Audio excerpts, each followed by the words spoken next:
রাঙ্গামাটির সাজেকে সড়ক দুর্ঘটনায় নিহত ৯ শ্রমিকের ৫ জনের বাড়ি ময়মনসিংহের ঈশ্বরগঞ্জে।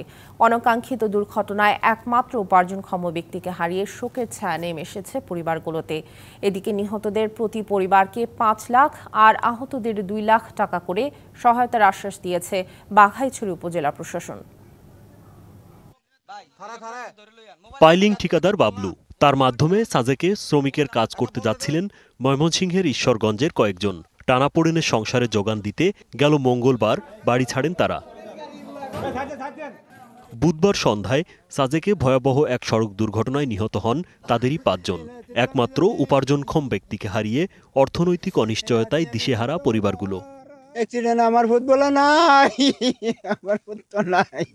আমরা খুব মর্মাহত, ছেলেটা দেখে খুব আমরা আমার ভাইরা কুমিল্লার কথা কয়ে লয়া যায়, লয়া গেছে রাঙ্গামাটি গো। স্ত্রী ও ১ বছরের শিশু সন্তানকে রেখে মারা গেছেন পরিবারের একমাত্র উপার্জনক্ষম তোফাজ্জল। মর্মান্তিক এই দুর্ঘটনায় এলাকায় নেমে এসেছে শোকের ছায়া।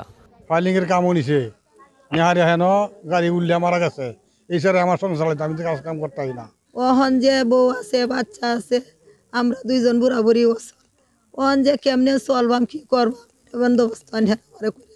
এদিকে বাঘাইছড়ি উপজেলা প্রশাসনের পক্ষ থেকে নিহত ও আহতদের দেয়া হচ্ছে আর্থিক সহায়তা।